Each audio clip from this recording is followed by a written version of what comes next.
कार्यक्रम के प्रायोजक हैं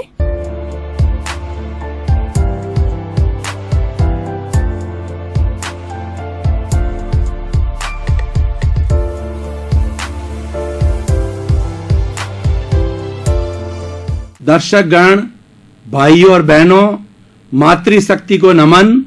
चैनल 24 न्यूज प्लस के जीवनोपयोगी मनमोहक कार्यक्रम पुनरुत्थान में आपका हार्दिक स्वागत है, अभिनंदन है, सत्कार है। आज हम इस मनमोहक कार्यक्रम में जो विषय लेकर मंथन करेंगे वह विषय है गीता का संदेश।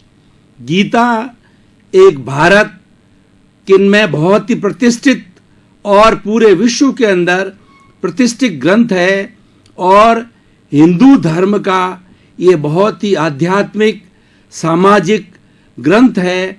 और इस ग्रंथ की उपयोगिता और इस ग्रंथ की पवित्रता इस बात में है कि हमारे भारतीय समस्त कोर्ट के अंदर गीता पर हाथ रख करके कोई भी स्टेटमेंट देता है, शपथ लेता है, तो इस बात की गीता पर हाथ लेकर शपथ लेता है कि जो कुछ कहूँगा सच सच कहूँगा, सच के अतिरिक्त कुछ नहीं कहूँगा।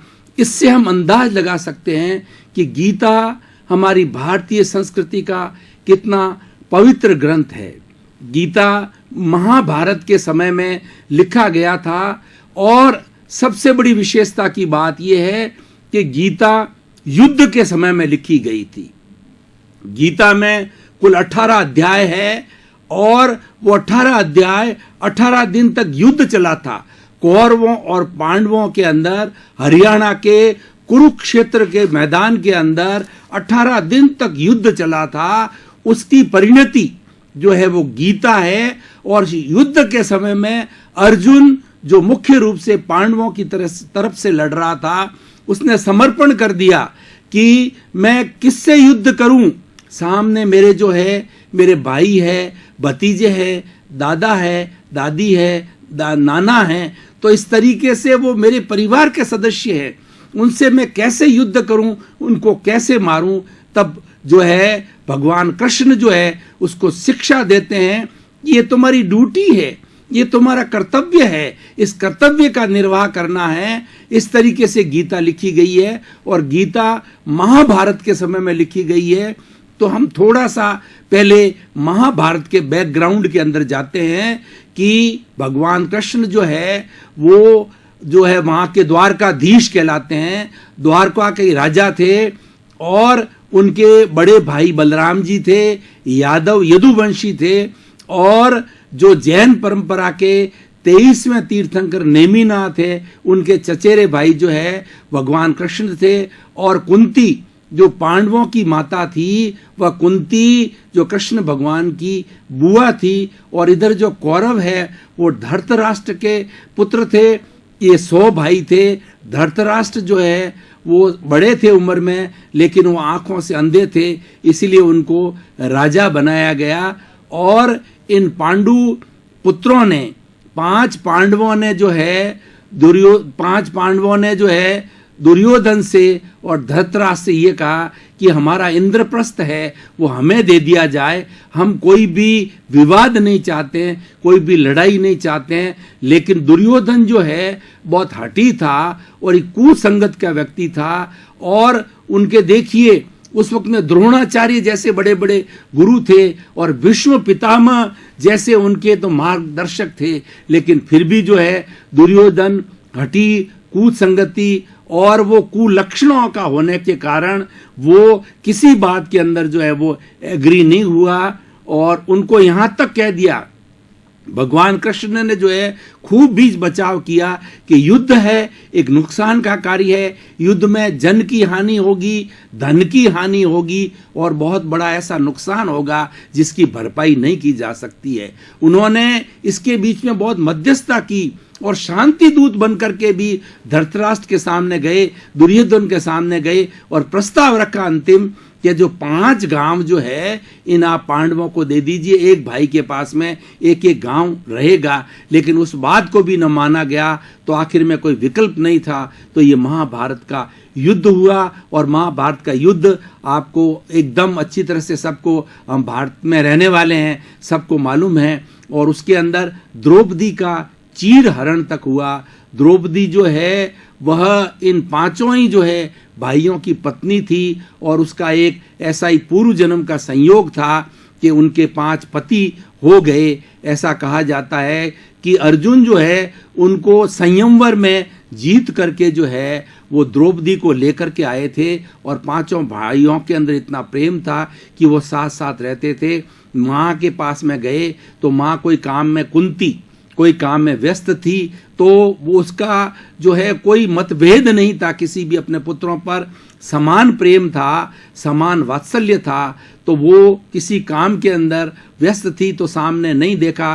तो जो है अर्जुन ने कहा कि मामा हम आपके सामने क्या लेकर के आए हैं, तो बिना देखे ही हमेशा की तरह से उन्होंने कह दिया कि जो कुछ लेके आए हो तुम आपस के अंदर बांट लो। तो अब ये जो बात बहुत बड़ा, अब एक स्त्री को कैसे बांटा जा सकता है, लेकिन ये जो है वो द्रौपदी है, उसने भी देखा कि माँ की जो आज्ञा का जो है सत्कार करना है, और उसके पूर्व जन्म का योग भी था कि उसको 5 पति के रूप में उनको स्वीकार करने पड़े। ये कथा दूसरी है, लेकिन अब हम जो बात कर रहे हैं कि भगवान कृष्ण की मध्यस्थता के बाद भी जो है खूब धृतराष्ट्र को कहा गया, लेकिन दुर्योधन नहीं माना। और उसके बीच में बीच बचाव जो है वो भीष्म पितामह ने भी किया। उनका जब राज दरबार लगता था तो भीष्म पिता ने भी बहुत उसको, दुर्योधन को रोका। और उसके बाद में द्रोणाचार्य जो कि शिक्षा जो है कौरवों और पांडवों को दोनों के गुरु थे, समान रूप से शिक्षा देते थे। लेकिन प्रश्न ये है कि सुपात्र कुपात्र का प्रश्न होता है। पांडव सुपात्र थे, समर्पण करते थे, और वो गुरु आज्ञा में रहने वाले थे, और भगवान कृष्ण जो है से वो बहुत प्रभावित थे। और दूसरी बात यह है कि जो पांडव थे वो अच्छाई के पक्ष में थे, न्याय के पक्ष में रहा करते थे, सत्य के पक्ष में रहते थे। लेकिन दुर्योधन की जो है मामा सुकनी जो थे उनकी बुरी संगत थी, और अपने दोस्तों की बुरी संगति के कारण में वो इतना एम्बिशियस हो गया, इतना जो है उसके अंदर उसने प्रतिष्ठा बना ली कि नहीं, मुझे तो संपूर्ण जो है वो राज्य करना है, मुझे इनको कुछ नहीं देना है। इस कारण से ये सारा युद्ध लड़ा गया, और वो 18 दिन का युद्ध जो है वो गीता के रूप के अंदर हमारे सामने उभर के आया। गीता जो है, अब हम गीता की चर्चा करेंगे कि गीता के अंदर 18 अध्याय है जो 18 दिनों के अंदर लिखे गए थे। उसमें पहले 6 अध्याय जो है वो कर्म मार्ग का है, और दूसरा जो है अध्याय जो है वह है भक्ति मार्ग का है, और तीसरा जो है वह है वो योग मार्ग का है, और चौथा जो है ध्यान, मतलब चौथा जो निष्कर्ष के रूप में है वो है ध्यान मार्ग का है। तो जो कर्म में विश्वास करते हैं वो कर्म योगी कहलाते हैं। उनके लिए प्रथम 6 अध्याय जो है उनके लिए वो लागू हो जाते हैं। और जो लोग भक्ति मार्गी है, क्योंकि इन 6 अध्यायों के अंदर भगवान कृष्ण ने जो है वो सारा ज्ञान और उपदेश जो है अर्जुन को समय समय पर दिया, वो कर्म करने का दिया। अर्जुन प्रश्न करता रहा निराश होकर के कि किस तरह से इसको युद्ध लड़ूं, तो भगवान कृष्ण ने, जो कि वो तो अंतर्यामी थे, भगवान थे, उन्होंने कहा कि तुम निष्काम कर्म करो।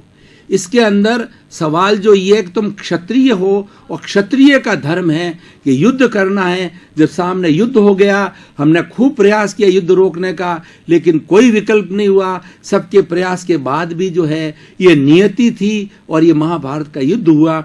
जब ये घोषणा हो चुकी है युद्ध की, और युद्ध प्रारंभ हो चुका है, तो तुम्हें निष्काम कर्म करो कि तुम्हारे सामने कोई भी आवे, एक वीर योद्धा की तरह लड़ो, और कहीं पर भी अपने आप को प्रभावित नहीं करना है। अब देखिए, उसने निष्काम, भगवान के समय समय के ऊपर जो है शिक्षा देने के कारण निष्काम कर्म किया जो है ना, उसके कर्म करने के बाद भी इतनी बड़ी हत्याएं होने का, उस हत्या का पाप जो है अर्जुन को नहीं लगा। भगवान कृष्ण कहते हैं, गीता में संदेश देते हैं कि निष्काम कर्म जो है, यानी तुम कर्म किए जाओ, फल की इच्छा मत करो। अब हमारा गीता जो ग्रंथ है, इतना पवित्र ग्रंथ है, ये लौकिक ग्रंथ भी है और पारलौकिक ग्रंथ भी है, जो हमारे पुरुषार्थ चतुष्टय है, जिसके अंदर कि काम, अर्थ, धर्म और मोक्ष 4 पुरुषार्थ कहे जाते हैं।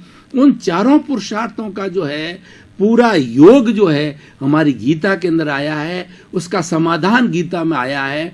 और गीता ऐसा एक होलिस्टिक ग्रंथ है, एक संपूर्ण ग्रंथ है, जो जिससे कि हमारे जीवन की हर दिशा मिलती है। गीता के संदेश के अंदर चाहे मोक्ष मार्ग की हो, चाहे संसार के मार्ग की हो, चाहे गृहस्थ के मार्ग की हो, चाहे सन्यास के मार्ग की हो, किसी भी वर्ग का व्यक्ति जो है गीता का संदेश ग्रहण करता है तो अपना जीवन जो है बहुत ही सुंदर और समाज की सेवा के अनुरूप ढाल सकता है। अब देखिए कि जो पहले 6 अध्याय जो है जिसके अंदर कर्म मार्ग के हैं, उसके अंदर ये होता है कि व्यक्ति को जो है कर्म करते रहना चाहिए, पुरुषार्थ करते रहना चाहिए।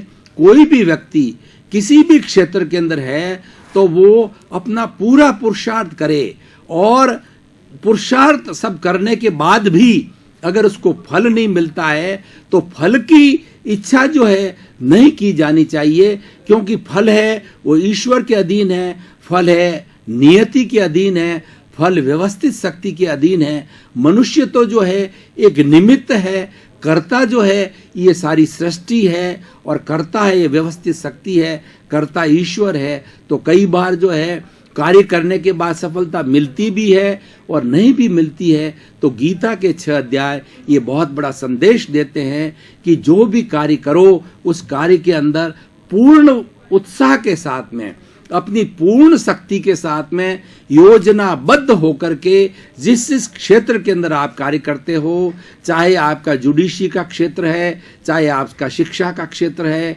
चाहे सेना का क्षेत्र है, चाहे समाज सेवा का क्षेत्र है, चाहे किसान का खेती का क्षेत्र है, चाहे व्यापारी का व्यापार का क्षेत्र है, किसी भी क्षेत्र के अंदर कोई भी व्यक्ति जो है वो कार्य करे, पूर्ण निष्ठा के साथ करे। लेकिन पुरुषार्थ करने के बाद भी अगर उसको सफलता मिलती है तो बहुत अच्छी बात है, लेकिन सफलता नहीं मिलती है उसको निराश नहीं होना है। इसीलिए ये निष्काम कर्म जो थ्योरी हमारे सामने भगवान ने इस कर्म योग के माध्यम से, गीता के संदेश के माध्यम से दी है, भाइयों और बहनों, दर्शकगण, श्रोतागण, ये इतनी उपयोगी बात है कि हमारे जीवन के अंदर ये संदेश कहीं निराशा नहीं लाता है, और व्यक्ति को पूर्ण पुरुषार्थ करने का जो है वह प्रेरणा देता है। गीता को पढ़ने वाला व्यक्ति आद्योपांत गीता को 18 अध्यायों को पढ़ा जाए तो उसका जीवन धन्य हो जाता है और वह एक संपूर्ण व्यक्तित्व बन जाता है। हम अभी सामाजिक बात कर रहे थे, आगे आगे अध्यायों के अंदर हम जाएंगे तो अध्यात्म की बात भी आएगी कि किस तरीके से भगवान ने जो है वो गीता के अंदर आत्मा का संदेश दिया है, वो अगले अध्यायों में हम लेंगे। पहले हम कर्म मार्ग की बात करते हैं, और कर्म जो है वो जितना किया जाए वो कर्म है लगन के साथ किया जाए, वो कर्म है। भगवान ने गीता में संदेश दिया है कि जो भी व्यक्ति कर्म करता है वह भाव क्रिया से करे, यानी वर्तमान में रह करके करे, उस कर्म के साथ में भूत और भविष्य को नहीं जोड़े। जब हम कोई कार्य करते हैं उसके अंदर भूत और भविष्य जुड़ जाते हैं तो हमारी जो प्राण ऊर्जा है, जो हमारी शक्ति है, हमारी एनर्जी है, वह खंडित हो जाती है, वह बट जाती है भूत में और भविष्य के अंदर, और वर्तमान हमारा ताकतवर नहीं रहता है। तो गीता का संदेश यह है कि वर्तमान में रह करके कोई कर्म किया जाए, पुरुषार्थ किया जाए, और ये पुरुषार्थ चतुष्टय की भावना भी गीता से ही निकली है। तो इस तरीके से हमारा कर्म मार्ग ये कहता है हम कर्म योगी बने। ये एक टाइटल दिया जाता है अच्छा काम करने वाले कि वो व्यक्तित्व ऐसा था कि वो कर्मयोगी था। भाई और बहनों, आपको बहुत बहुत धन्यवाद कि आपने दत्तचित्त होकर के इस गीता के संदेश को सुना। अब अपने माइंड को फ्रेश करने के लिए थोड़े समय का हम ब्रेक लेते हैं।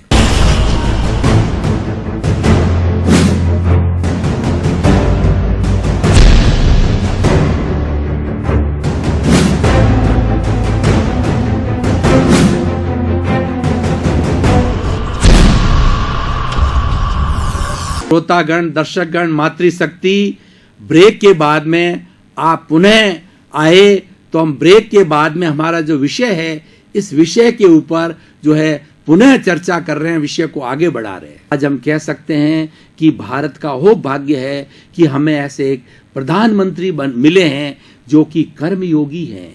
कर्मयोगी कैसे हैं? नरेंद्र भाई मोदी कि वो 16-16, 18-18 घंटा जब से राजनीति में आए हैं, जो गुजरात के मुख्यमंत्री रहे और अब जो भारत के प्रधानमंत्री बने हैं, तो इनका जो कर्मयोगी होने के कारण ही वो इतने आए हैं। कितने बीच के अंदर अड़चन आई, कितने लोगों ने इसको रोकने की कोशिश की है, लेकिन कर्मयोगी कभी रुकता नहीं है, क्योंकि कर्मयोगी को ईश्वर शक्ति देता है। ऐसा कहा भी जाता है, God help those who help themselves.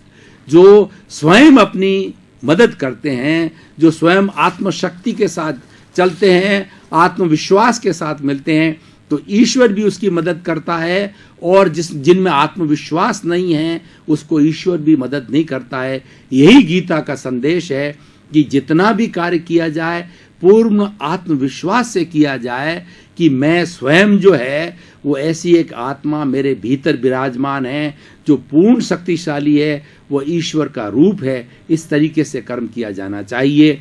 अब दूसरे जो अध्याय, क्योंकि अपने पास में समय मात्र आधे घंटे का है, जो गीता का हम विवेचन करें या गीता का होलिस्टिक करें तो वो घंटों घंटों, दिनों दिनों तक जो है वो उपदेश दिया जा सकता है, संदेश के बारे में बताया जा सकता है। इसलिए भाइयों और बहनों, मैं आपको संक्षिप्त रूप में ही इस गीता के संदेश को, जो कि आधे घंटे के अंदर पूर्ण रूप से जो है वह जो है संदेश दिया जा सके, उतनी बात कर रहा हूं। अब हम आगे चलते हैं कि जो अगले वाले 6 अध्याय हैं वह भक्ति मार्ग के हैं। भक्ति मार्ग के अंदर भगवान कृष्ण ये कहता है कि वो कहता है कि वो भगवान कृष्ण कहते हैं कि हे जीव, हे प्राणी, जो कुछ भी तुम कार्य करता है, अच्छा बुरा है, वो तुम मेरे को समर्पित होकर के करो। ठीक है ना? तुम्हारा कोई पुण्य पाप नहीं है, तुम्हारा समर्पण है, मैं ही तुम्हें मोक्ष दिलाने वाला हूं। भगवान कृष्ण जो है त्रिलोकी नाथ कहा जाता है। त्रिलोकी उनको कहते हैं जो भूत, भविष्य और वर्तमान की हर दशा को, हर अवस्था को जानते हैं, इसलिए उनको त्रिलोकी नाथ कहा जाता है। और वो एक अवतार के रूप में जो है हमारे इस भारत की द्वारकाधीश के रूप में भारत की धरा पर आए थे। वो राजा के रूप में आए थे, लेकिन वो त्रिलोकी नाथ जो है एक ईश्वर का रूप था। राजा तो मात्र एक निमित्त रूप में था, लेकिन एक सिंबल के रूप में था, लेकिन वो त्रिलोकी नाथ जो है हमारा उद्धार करने के लिए आए। और गीता के रूप में उन्होंने जो हमको इतना संदेश दे दिया कि उसको हर वर्ग का व्यक्ति, चाहे बच्चा हो, चाहे बूढ़ा हो, चाहे नारी हो, चाहे वृद्ध हो, चाहे देश का रहने वाला हो, चाहे विदेश का रहना हो, पूरा अब गीता अंग्रेजी में भी लिखी जा चुकी है। पूरे विश्व के 200 देशों की 7 अरब की जनसंख्या के अंदर सर्वमान्य गीता हो गई है, क्योंकि यहाँ कोई विरोध नहीं है। गीता के अंदर कोई गलत बात नहीं कही है, किसी को कटु लगे जैसी बात नहीं कही है। ये प्राणी मात्र के लिए कही गई है। गीता में तो यहाँ तक कहा गया है कि जिस सृष्टि में तुम रह रहे हो उस सृष्टि का भी ध्यान दो, क्योंकि मनुष्य जो है वो सृष्टि का सर्वश्रेष्ठ प्राणी है। उसका दायित्व यह है कि सृष्टि में रहने वाले अन्य प्राणियों की वो रक्षा करे, सृष्टि की रक्षा करे, सृष्टि के नियमों की रक्षा करके और इस सृष्टि को सुंदर बनाए, ताकि ये सृष्टि हमारी आने वाली भविष्य की पीढ़ियां हैं उनको भी सब तरह के साधन उपलब्ध हो। क्योंकि सृष्टि जो है जिसके 5 भूतों की है, पृथ्वी, जल, अग्नि, वायु, आकाश, पंचभूतात्मक है। ये 5 भूत बेसिक एलिमेंट से हमारा पूरा जीवन यापन होता है। इसलिए गीता संदेश देती है कि सृष्टि की रक्षा करो, पंचभूतों की रक्षा करो, पंचभूतों को प्रदूषित नहीं होने दो। ये पंचभूत तुम्हारे जीवन का यापन करते हैं, प्राणी मात्र का यापन करते हैं। और इस सृष्टि के अंदर अनंत अनंत असंख्य असंख्य जीव रहते हैं, सबका भरण पोषण करती है। ये हमारी माँ है, और माँ वह होती है जो सबके साथ वात्सल्य रखती है और सबका जो है भरण पोषण और सबका ध्यान रखती है। तो बंधुओं, भक्ति मार्ग की हम बात कर रहे हैं। भक्ति मार्ग एक ऐसा मार्ग है, समर्पण का मार्ग है, और इसके अंदर व्यक्ति अपने आप को कुछ नहीं मानता है। वो तो मानता ये है कि जो कुछ भी मेरा ईश्वर है, जो कुछ भी मेरे मन है, वचन है, काया है, मेरे नाम की जो कुछ भी माया है, और द्रव्य कर्म, भाव कर्म, नो कर्म जो भी मैं करता हूँ सब ईश्वर को समर्पित है। और हे ईश्वर, ये समर्पण आपका है, और मुझे तो मोक्ष, मेरा जो साध्य है, मोक्ष की प्राप्ति करनी है। ये भक्ति मार्ग का जो उद्देश्य होता है। और कई मायनों के अंदर भक्ति मार्गी व्यक्ति जो है कर्मयोगी से आगे चला जाता है, क्योंकि कर्मयोगी को तो पुरुषार्थ करना पड़ता है, और भक्ति मार्गी को पुरुषार्थ कुछ नहीं करना पड़ता है। उसको तो समर्पण की भावना होती है कि जो कुछ भी, जो हमारी 5 इंद्रियों से ये निकलने वाला जो शब्द है, ये जो श्रवण की बात है और देखने की बात है, हे प्रभु, हे ईश्वर, ये आपको समर्पित है। हमारे देश के अंदर भक्ति मार्ग बहुत लंबे समय से चला, और भक्ति मार्गी जो है बड़े बड़े संत हुए हैं, रैदास हुए हैं, कबीर जी हुए हैं, चैतन्य प्रभु हुए हैं, और भी अनेक अनेक इतने इतने भक्ति मार्ग के जो संतों ने हमारे देश के अंदर एक पुनर्जागरण किया, पुनरुत्थान किया। आज का हमारा कार्यक्रम भी ये पुनरुत्थान का कार्यक्रम है कि अवनति से उन्नति की ओर जाना। जो हमारे गिरावट आई है, उस गिरावट से हम उत्थान करें। हम जो है गिर चुके हैं, उसका उत्थान करना पुनरुत्थान है। तो गीता का भी यही लक्ष्य है कि पुनरुत्थान किया। यदा यदाशि धर्मस्य ग्लानिर्भवति भारत, मतलब जब जब धर्म की ग्लानि होगी, भगवान कृष्ण ने कहा है कि तब तक ईश्वर अवतार लेगा, मैं अवतार लूंगा, क्योंकि वह स्वयं भी ईश्वरी थे। तो भक्ति मार्ग की हम बात कर रहे हैं, एक ऐसा सुंदर, सरल, व्यवहारिक मार्ग है कि सब कुछ अपना समर्पण करके आप बाल बच्चों का पालन पोषण कर रहे हो, ईश्वर को समर्पित होकर के करो, ठीक है ना। ताकि आप में कर्ता भाव नहीं होगा, कर्ता भाव नहीं होगा तो अहंकार नहीं होगा, अहंकार नहीं होगा तो टेंशन नहीं होगा, टेंशन नहीं होगा कोई बीमारी नहीं आएगी, कोई बीमारी नहीं आएगी तो शरीर को सुख मिलेगा। तो बंधुओं, भक्ति मार्ग में आने से गीता का संदेश है कि तुम जो कुछ समर्पित करो, भगवान कृष्ण ने कहा, वो तुम मुझ में समा जा, मेरी चरण में आ जा। मेरी चरण में आने के बाद, शरण में आने के बाद में जो है सारा तुम्हारी जिम्मेवारी मेरी है, मैं ही तेरा कल्याण करूंगा, मैं ही तेरा मोक्ष करूंगा। और भक्ति मार्ग स्वयं अपने आप में मोक्ष है, ऐसा भगवान ने जो है गीता में हमको संदेश दिया।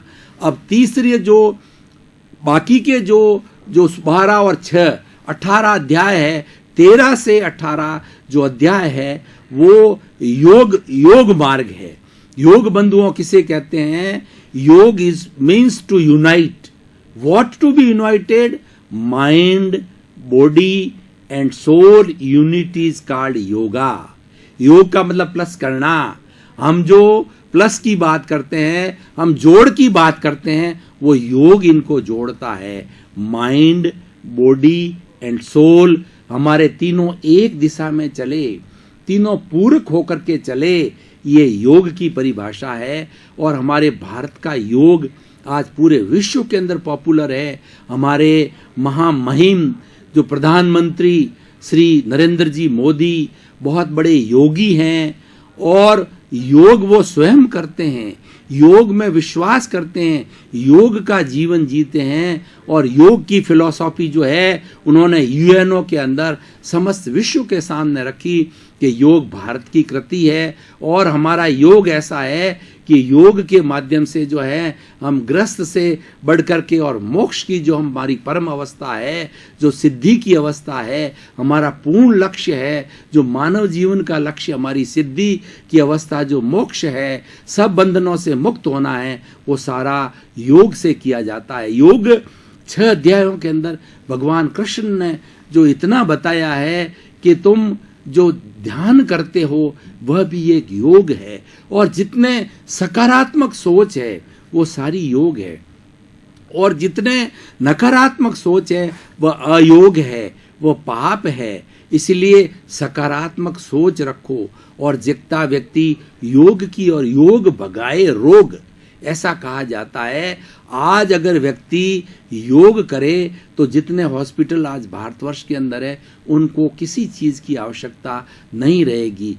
दर्शकगण, श्रोतागण, भाइयों और बहनों, मातृशक्ति जो चैनल 24 न्यूज प्लस के मनमोहक, शिक्षाप्रद, जीवनोपयोगी पुनरुत्थान कार्यक्रम के अंदर, पुनरुत्थान का अर्थ होता है अवनति से उन्नति की ओर जाना, गिरावट से जो ऊंचाई की ओर जाना। ऐसे सुंदर और शिक्षाप्रद कार्यक्रम के अंदर आपने इतने लंबे समय तक अपनी स्थिरता बनाए रखी और आपका और मेरा तादात्म्य तारतम्य बना रहा। आपके प्रति बहुत मंगल भावना, शुभकामना कि गीता का संदेश आप हर प्राणी के साथ में जाए और उसका सुख, जीवन सुखी हो, आनंदमय हो, शांतिमय हो। आपके प्रति मंगल भावना, शुभकामना।